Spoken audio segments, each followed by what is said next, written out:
I loved him before I ever saw his face. That's the truth I didn't want to admit. Not to my sister, not to the ladies at the volunteer center, and certainly not to myself. But love doesn't ask for permission. It just arrives, quietly, in ink-stained letters written by a dying man.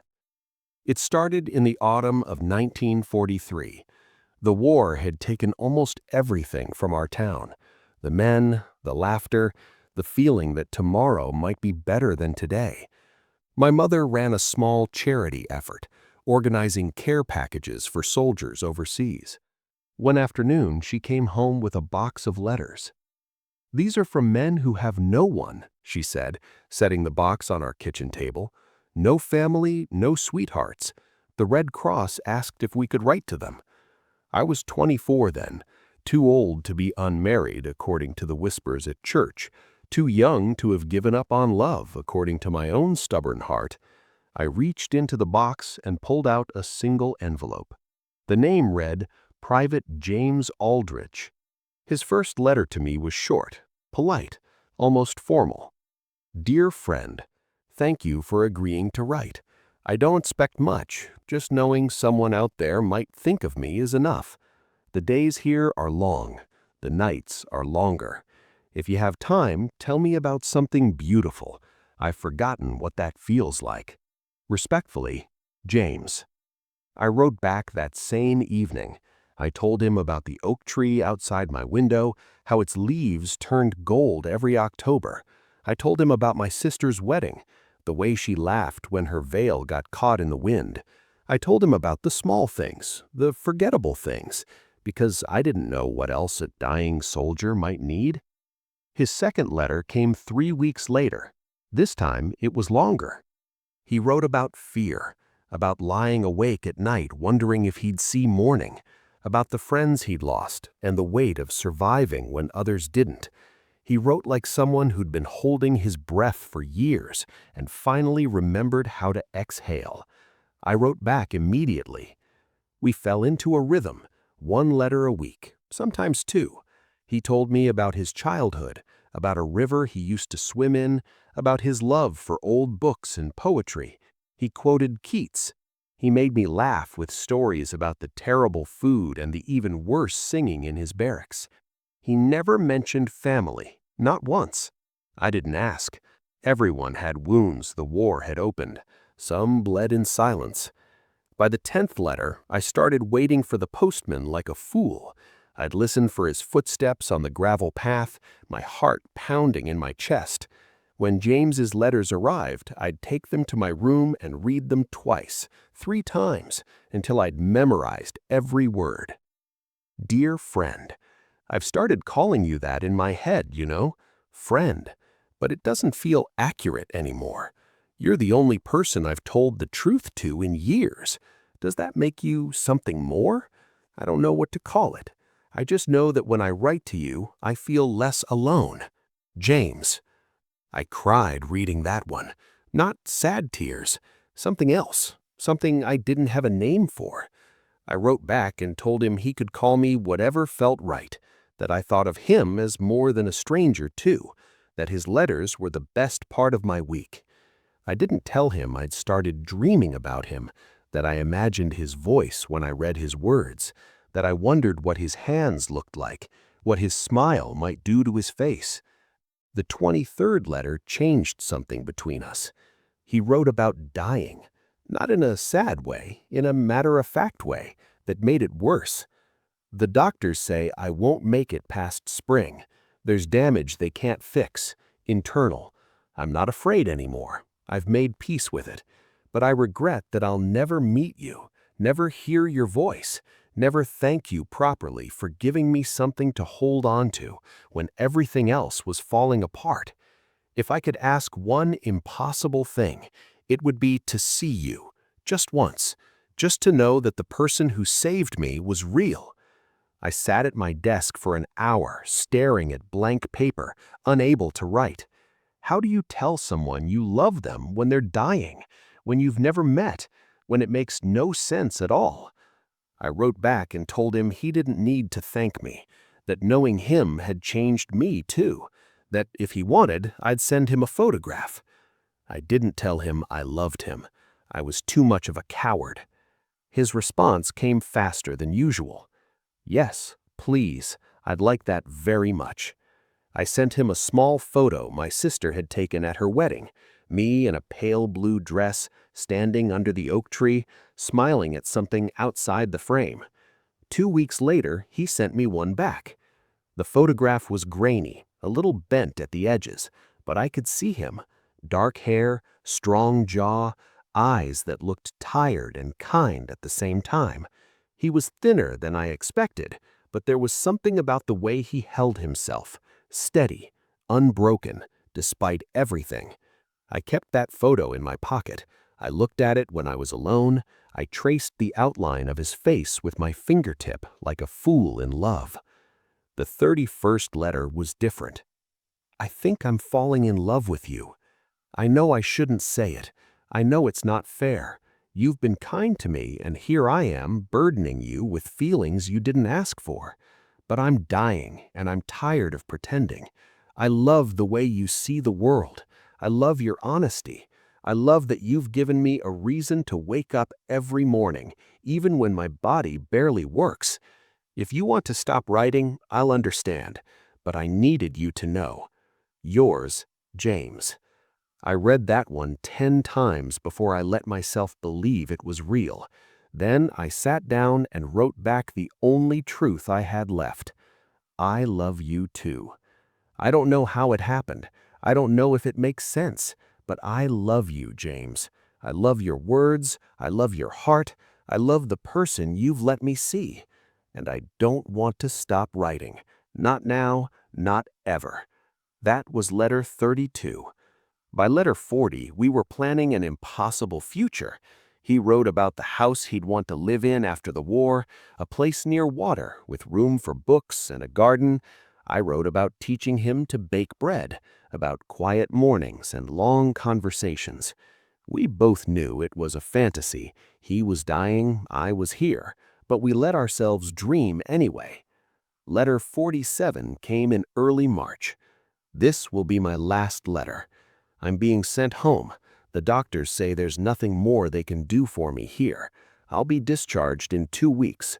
I don't know how much time I have left, but I wanted you to know you gave me everything. Hope, joy, love. I'll carry you with me, whatever comes next. Thank you for 47 letters. Thank you for saving my life, even if you couldn't save my body. All my love, James. I didn't write back. What could I possibly say? Instead, I cried, I raged, I sat in my room and stared at the wall and wondered why love had to be so cruel. Spring came, the oak tree bloomed, life moved forward, indifferent to my grief. I stopped going to the volunteer center. I couldn't bear to see the box of letters, knowing none of them would be from him. My mother asked if I was all right. I lied and said yes. My sister said I looked pale. I told her I was tired. No one knew about James. No one knew I'd fallen in love with a dying soldier through ink and paper. 3 months passed. I'd started to accept it. He was gone, or he'd forgotten me, or he'd found peace somewhere I couldn't reach. Then, one afternoon in late June, someone knocked on our door. My mother answered. I heard her gasp from the kitchen. "Can I help you?" she asked, her voice strange. "I'm looking for someone," a man said, low, familiar in a way that made my chest tighten. "A woman who wrote to me during the war. I believe she lives here." I walked to the door without thinking, and there he was. James. Alive. Not thin, not dying. Healthy.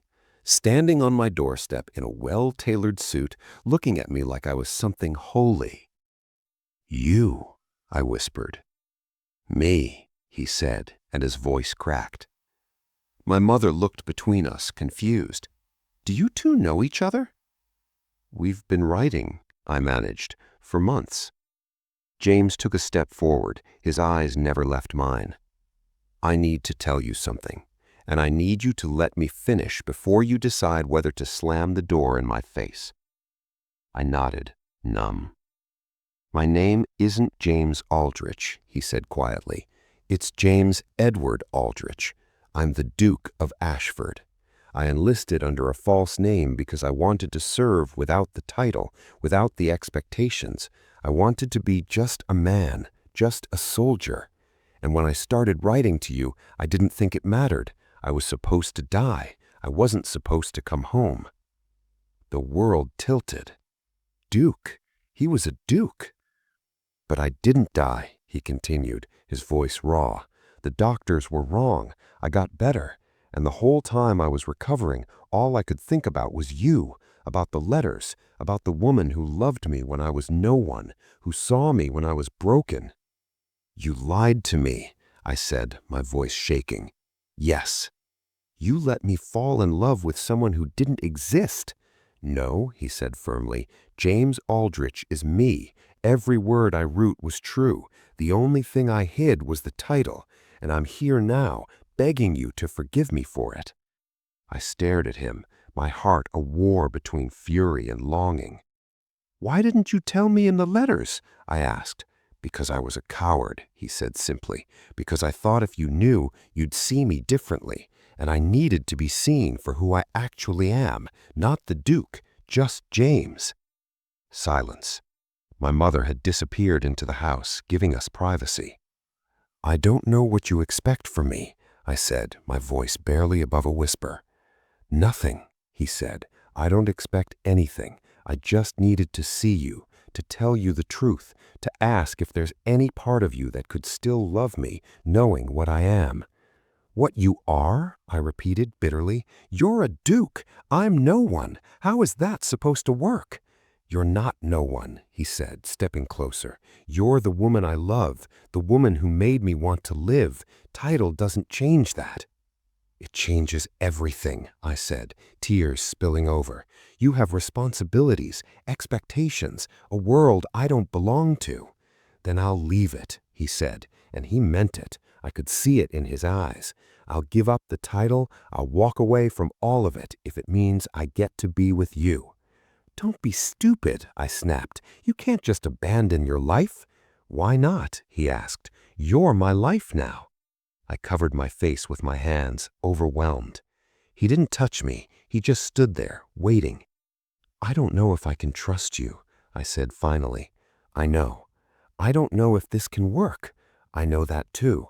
"Then why are you here?" "Because I'd rather fail trying than spend the rest of my life wondering what if," he said. "Because 47 letters weren't enough. Because I need more time, more words, more of you." I looked at him, really looked at him. The man from the photograph, the man who'd written me about fear and hope and love. James.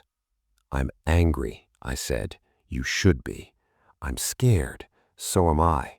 I don't know how to do this." "Neither do I," he admitted, "but I'll figure it out if you let me."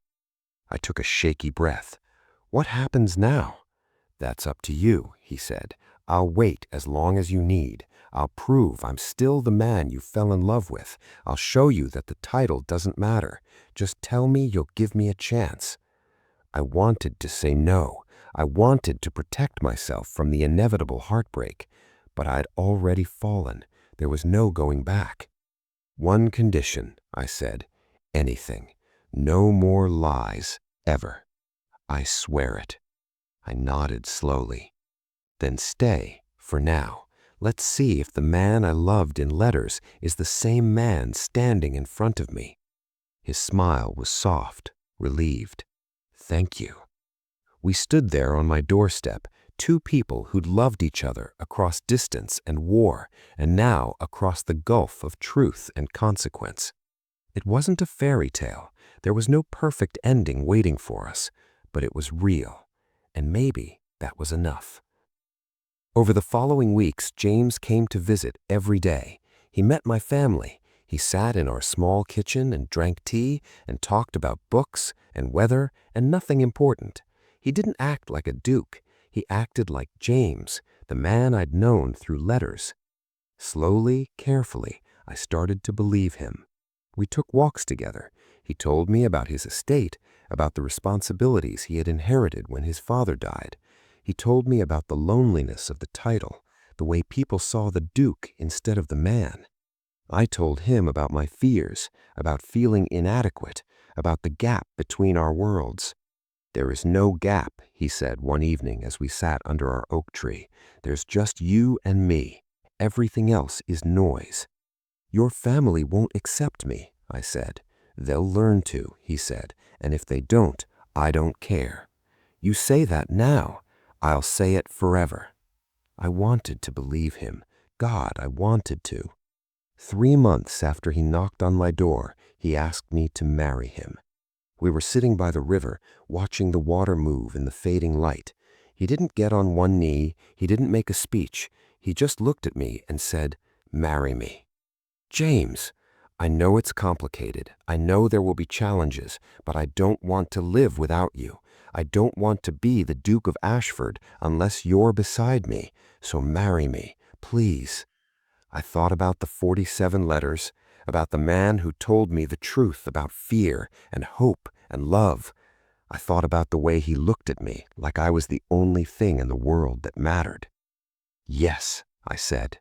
His eyes widened. "Yes?" "Yes." He kissed me then, soft and desperate and full of relief. We were married in the autumn, under the oak tree where it all began. His family came. They were polite, cold, but present. I didn't care. I had him. That was enough. Life as a duchess was harder than I expected. There were rules, expectations, people who whispered about the girl from nowhere who'd married above her station. But James kept his promise. He stayed the man I'd fallen in love with. He fought for me. He loved me through the hard days and the uncertain ones. And when I felt lost in the noise of titles and estates and expectations, I'd remember the letters. 47 letters written by a man who thought he was dying. A man who'd loved me when he had nothing left to give. That was the truth of us, not the Duke and the nobody, just two people who'd found each other in the dark and refused to let go. We had hard days. We had moments where the weight of his world felt too heavy. But we also had mornings where he'd read poetry to me over breakfast, evenings where we'd walk through the gardens and talk about nothing, nights where he'd hold me and whisper that I was the best thing that ever happened to him. Years later, when people asked how we met, I'd smile and say, "Through letters." I never told them about the 47 letters, about the soldier who wasn't supposed to survive, about the lie that led to the truth. Some stories are too precious to share. This one is ours, and I wouldn't change a single word. If you like this video, don't forget to hit the like button and subscribe to the channel. Thanks.